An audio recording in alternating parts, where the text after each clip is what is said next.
6장 말씀을 함께 나눕니다. 6장 말씀 이후에 7장부터는요, 이 출애굽기의 극적인 장면들이 등장을 할 겁니다. 10가지 재앙이 등장하고요. 또 홍해가 갈라지는 사건, 여러분이 잘 알고 있는 그 사건들이 등장을 합니다. 그런 극적인 장면이 등장하기 전에 워밍업이 필요했던 거예요. 우리가 여름이니까 수영한다고 해도 준비 운동을 하지 않고 그냥 들어갔다가는 심장마비가 오거나 근육에 경련이 일어나서 큰 사고를 당할 수가 있습니다. 이 출애굽기도 어찌 보면 문학이잖아요. 글이잖아요. 그래서 글에는 서론, 본론, 결론이 있듯이 기승전결이 있듯이 하나님은 이 큰 사건이 다가오기 전에 다시 한번 이 모세를 준비 운동시키십니다. 6장 2절과 8절 말씀 보니까요, 하나님이 모세에게 자신의 존재를 다시 한번 알리고 계세요. 나는 야훼다. 우리가 인사할 때 보통 안녕 나는 누구누구야 라고 인사하는 거는 언제 하죠? 처음에 합니다. 만날 때마다 자기 이름을 소개하지는 않습니다. 어떤 거냐면 관계를 설명해 주고 있는 거예요. 내가 야훼야, 너희의 하나님이야. 우리나라도 그렇지만 이 히브리 사람들도 선조들을 참 중요하게 생각했어요. 그래서 성서 여기저기를 보면요, 족보들이 많이 등장을 하는 이유가 바로 그런 이유 때문입니다. 그 뼈대 있는 가문에 너희의 선조들에게도, 아브라함에게도, 이삭에게도, 야곱에게도, 요셉에게도 에이샤다이였고 여전히 너희에게도 에이샤다이다 라는 것을 설명해 주고 계십니다. 4절과 5절 말씀 보면은 그 선조들에게 하신 약속들이 있었어요. 그들의 신음소리를 들으신다고, 또 언약을 기억하신다고 하셨습니다. 사실 생각해보면 이스라엘 백성들에게는 돌파구가 없었어요. 마치 지금 우리의 모습과도 비슷해요. 열심히 백신을 개발하고는 있지만, 생활방역을 열심히 지키고는 있지만 끝이 보이지 않는 터널 한가운데 있죠. 그런 이스라엘 백성들에게 도움이 어디서 나오느냐? 바로 하나님에게서 나온다는 거예요. 하나님을 통해서 해방이 된다는 것이죠.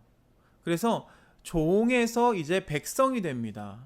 신분의 변화가 찾아오게 돼요.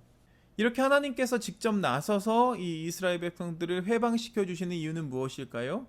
그 궁극적인 목적은 바로 이스라엘과 하나님의 관계 회복입니다.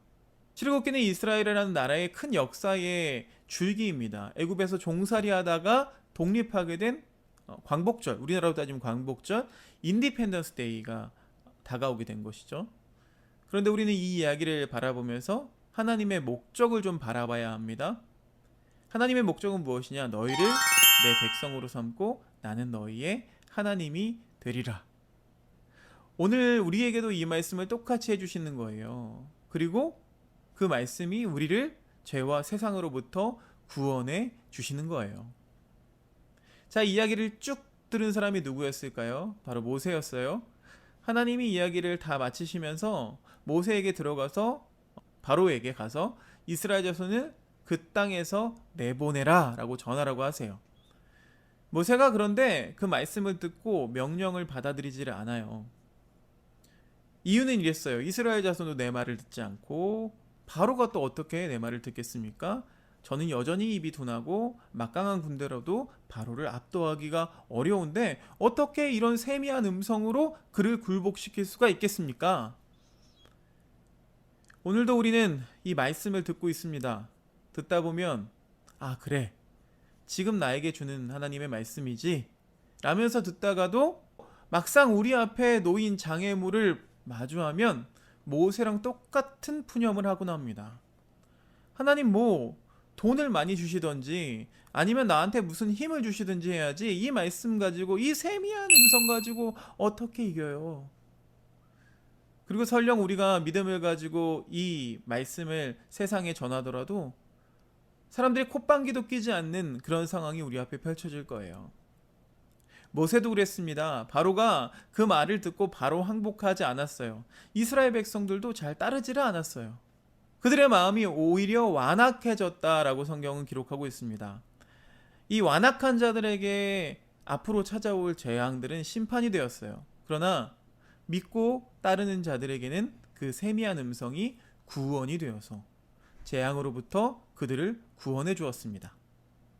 사랑하는 하나틴즈 친구들, 지금 우리는 그 세미한 음성에 귀 기울일 때예요. 하나님이 우리의 하나님이 되시고 우리가 그의 백성이 된다는 그 세미한 음성을 듣고 그것이 우리의 구원이 되는 놀라운 역사를 경험하는 저와 여러분이 되기를 간절히 소망합니다.